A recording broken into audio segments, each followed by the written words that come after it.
Hi friends, ഇന്ന് lunch box റെസിപ്പിയാണ് share ചെയ്യണത്. അപ്പോൾ ഇന്ന് സ്കൂൾക്ക് കുട്ടികൾക്ക് കൊടുത്തയച്ചത് പൊട്ടറ്റോ റൈസാണ്. അപ്പോൾ ഇതിന് വേണ്ടിയിട്ട് ഒരു വലിയ പൊട്ടറ്റോ തന്നെ എടുത്തിട്ടുണ്ട്. ഇതിനി ചെറിയ പീസുകളായിട്ട് കട്ട് ചെയ്തെടുക്കുന്നുണ്ട് കേട്ടോ. ഇനി ഇതിൽ മസാല പുരട്ടാൻ വേണ്ടിയിട്ട് ഒരു പാത്രത്തിൽ ഇടുന്നുണ്ട്. 1 ടീസ്പൂൺ ഉപ്പിട്ട് കൊടുക്കുന്നുണ്ട്, 2 ടീസ്പൂൺ മുളക് പൊടി ഇട്ട് കൊടുക്കുന്നുണ്ട് കേട്ടോ. പിന്നെ ഒരു 3/4 ടീസ്പൂണോളം മഞ്ഞൾപ്പൊടിയും കൂടി ഇട്ട് കൊടുക്കുന്നുണ്ട്. നന്നായിട്ടൊന്ന് മിക്സ് ചെയ്തതിൻ്റെ ശേഷം ഒരു 5 മിനിറ്റ് മാറ്റി വയ്ക്കുന്നുണ്ട് കേട്ടോ. 5 മിനിറ്റ് വെച്ചാൽ മതി.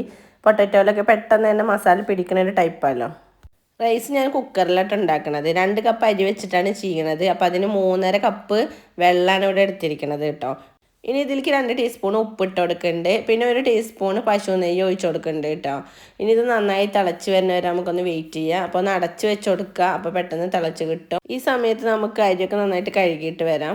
അപ്പോൾ അരിയൊക്കെ കഴുകി വന്നപ്പോൾ വെള്ളമൊക്കെ തിളച്ച് വന്നിട്ടുണ്ട്. ഇനിയിപ്പോൾ നമുക്ക് കഴുകി വെച്ച അരി ഇതിലേക്ക് ഇട്ട് കൊടുക്കണം. അരി ഇട്ടതിന് ശേഷം ഒന്ന് ഇളക്കി കൊടുത്തിട്ട് ഒന്ന് തിളച്ച് വരണം. അതുവരെ ഒന്ന് വെയിറ്റ് ചെയ്യണം. തിളച്ച് വന്നാൽ പിന്നെ നമുക്കത് അടച്ച് വെക്കാം. ഇപ്പോൾ നന്നായി തിളച്ച് വന്നിട്ടുണ്ട്. ഇനി നമുക്ക് കുക്കറൊന്ന് അടച്ച് വെക്കാം. ഇനിയിപ്പോൾ ഇത് ഒരു വിസിലടിക്കണ വരെ വെയിറ്റ് ചെയ്യണം. കൂടുതൽ വിസിലടിക്കേണ്ട, ഒറ്റ വിസിൽ. മസാല കൂട്ടി വെച്ച് പൊട്ടറ്റോ ഒന്ന് പൊരിച്ചെടുക്കണമല്ലോ. അപ്പോൾ അതിന് വേണ്ടിയിട്ട് ഒരു പാൻ എടുത്തിട്ട് അതിലേക്ക് കുറച്ച് എണ്ണ ഒഴിച്ച് കൊടുക്കുന്നുണ്ട്. വെളിച്ചെണ്ണയാണ് ഇപ്പോൾ എടുത്തേക്കണേ. അപ്പോൾ അതിലേക്ക് പൊട്ടറ്റോ ഓരോന്നായിട്ട് നമ്മൾ ഇട്ട് കൊടുക്കുന്നുണ്ട് കേട്ടോ. പൊട്ടറ്റോ ഓരോ സൈഡ് ആകുമ്പോൾ മറിച്ചിട്ടും തിരിച്ചിട്ടൊക്കെ ഇട്ട് കൊടുത്തിട്ട് നമ്മളത് ഫ്രൈ ചെയ്തെടുക്കണം കേട്ടോ. ചെറിയ പീസൊക്കെ ആവുകൊണ്ട് നമുക്കൊന്ന് മറിച്ചിടാനും തിരിച്ചിടാനൊക്കെ ചെറിയൊരു ബുദ്ധിമുട്ട്. കുറച്ച് വലിയ പീസൊക്കെ വെച്ച് നന്നായിട്ട് ചെയ്യാറുന്നു. അപ്പോൾ അങ്ങോട്ടും ഇങ്ങോട്ടൊക്കെ ഇട്ടെടുത്തിട്ടൊന്ന് ഫ്രൈ ചെയ്തെടുക്കുന്നുണ്ട്. ഇതുപോലെ തന്നെ അടുത്ത ട്രിപ്പും ഫ്രൈ ചെയ്ത് കോരിയെടുക്കുന്നുണ്ട് കേട്ടോ. 2 സവാള ചെറുതായിട്ട് അരിഞ്ഞ് വെച്ചിട്ടുണ്ട് കേട്ടോ. പിന്നെ ഒരു തക്കാളിയും കൂടി ഇതുപോലെ അരിഞ്ഞ് വെച്ചിട്ടുണ്ട്. ഇനിയിപ്പോൾ നേരത്തെ നമ്മൾ ഉരുളൻകിഴങ്ങ് ഫ്രൈ ചെയ്ത് വെച്ചില്ലേ, ആ എണ്ണയിലേക്ക് ഒരു 1/4 ടീസ്പൂൺ പെരിഞ്ജീരകം ഇട്ട് കൊടുക്കുന്നുണ്ട് കേട്ടോ. ആ പെരിഞ്ജീരകം ഒന്ന് പൊട്ടി വരുമ്പോൾ 1 ടീസ്പൂൺ ഇഞ്ചി വെളുത്തുള്ളി പേസ്റ്റും കൂടി ഇതിൽ ഇട്ട് കൊടുക്കുന്നുണ്ട്. ഇഞ്ചിയുടെയും വെളുത്തുള്ളിയുടെ ഒക്കെ പച്ചമണം മാറുന്നത് വരെ നമ്മളൊന്ന് വഴറ്റി കൊടുക്കണം കേട്ടോ. ഇപ്പോൾ ഇത് പച്ചമണമൊക്കെ മാറി വന്നിട്ടുണ്ട്. ഇനിയിപ്പോൾ നമ്മൾ അരിഞ്ഞ് വെച്ച ഉള്ളി ഇതിലേക്ക് ഇട്ട് കൊടുക്കുന്നുണ്ട്. ഉള്ളി ഒന്ന് വാടുന്ന വരെ ഒന്ന് വഴറ്റി കൊടുക്കണം കേട്ടോ. നന്നായിട്ട് വാടൊന്നും വേണ്ട, ചെറുതായിട്ടൊക്കെ ഒന്ന് വാടി വന്നാൽ മതി. വാടി വന്നതിന് ശേഷം പിന്നെ തക്കാളിയും കൂടി ഇതിലിട്ട് കൊടുക്കണം. ഉള്ളിയൊക്കെ ഇപ്പോൾ കുക്കായി വന്നിട്ടുണ്ട്. ഇനിയിപ്പോൾ തക്കാളിയും കൂടി ഇതിലിട്ട് കൊടുക്കുകയാണ്.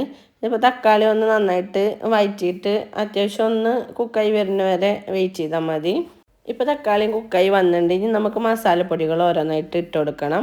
1/2 ടീസ്പൂൺ മഞ്ഞൾപ്പൊടിയാണ് കേട്ടോ ഞാനിവിടെ ഇട്ട് കൊടുക്കുന്നത്. പിന്നെ ഞാൻ ചിക്കൻ മസാലപ്പൊടിയാണ് ഇട്ട് കൊടുക്കുന്നത്. മുളക് പൊടി എരിവ് അത്ര പറ്റാത്ത ആൾക്കാരല്ലേ, അപ്പോൾ പിന്നെ ചിക്കൻ മസാലപ്പൊടി ഇടാമെന്ന് വിചാരിച്ചു. അപ്പോൾ 1 ടേബിൾ സ്പൂൺ ഇട്ട് കൊടുക്കുന്നുണ്ട് കേട്ടോ. 1/4 ടീസ്പൂൺ ഗരം മസാലപ്പൊടിയും പിന്നെ 1 ടീസ്പൂൺ മല്ലിപ്പൊടിയും കൂടി ഇട്ട് കൊടുക്കുന്നുണ്ട്.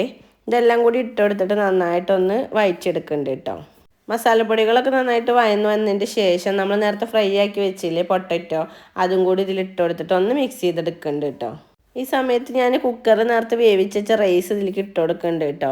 റൈസ് കാണുമ്പോൾ ഒരു കുഴഞ്ഞ പോലെ ഉണ്ട്. അത് നമ്മൾ കുക്കറിൽ വെച്ചുകൊണ്ടാണ്. കുറച്ച് കഴിഞ്ഞിട്ടുണ്ടെങ്കിൽ ഇത് റെഡിയാവും. ചൂടൊന്ന് ആറിക്കഴിഞ്ഞാൽ റെഡിയാവും. ഇനി ഇത് രണ്ടും കൂടിയിട്ട് നന്നായിട്ട് മിക്സ് ചെയ്തെടുക്കുന്നുണ്ട് കേട്ടോ. അപ്പോൾ നല്ലോണം മിക്സൊക്കെ ആയി വന്നിട്ടുണ്ട്. ഇപ്പോൾ ചൂടാറിയതിൻ്റെ ശേഷമൊക്കെ കറക്റ്റ് ആയില്ലേ. മല്ലിയില ഇടാൻ മറന്നുപോയി. അപ്പോൾ കുറച്ച് മല്ലിയിലയും കൂടി ഇതിൽ ഇട്ട് കൊടുക്കുന്നുണ്ട്. ഇപ്പോൾ പൊട്ടറ്റോ റൈസ് ഇവിടെ റെഡി ആയിട്ടുണ്ട്. ഇനി ഇതിലേക്കുള്ള സലാഡ് ഉണ്ടാക്കാൻ വേണ്ടിയിട്ട് ഒരു ചെറിയ ബീട്രൂട്ട് എടുത്തിട്ടുണ്ട്. പിന്നെ ഒരു ക്യാരറ്റിൻ്റെ പകുതി എടുത്തിട്ട് ഗ്രേറ്റ് ചെയ്തെടുത്തിട്ടുണ്ട്. ഒരു പച്ചമുളക് എടുത്തിട്ടുണ്ട്. കുറച്ച് മല്ലിയില എടുത്തിട്ടുണ്ട് കേട്ടോ. ഇതെല്ലാം കൂടി ഒരു ബൗളിലേക്ക് ഇട്ട് കൊടുക്കുന്നുണ്ട്. 1 പാക്കറ്റ് തൈരും കൂടി ഇതിലേക്ക് ഒഴിച്ച് കൊടുക്കുന്നുണ്ട് കേട്ടോ. ഇനി ആവശ്യത്തിന് ഉപ്പും കൂടി ഇട്ട് കൊടുത്തിട്ട് നന്നായിട്ട് മിക്സ് ചെയ്തെടുക്കുന്നുണ്ട്. ഒരു സവാള ചെറുതായി കട്ട് ചെയ്തതും കൂടി ഇതിൽ ഇട്ട് കൊടുക്കുന്നുണ്ട്. ഇപ്പോൾ നമ്മുടെ സലാഡ് റെഡി ആയിട്ടുണ്ട്.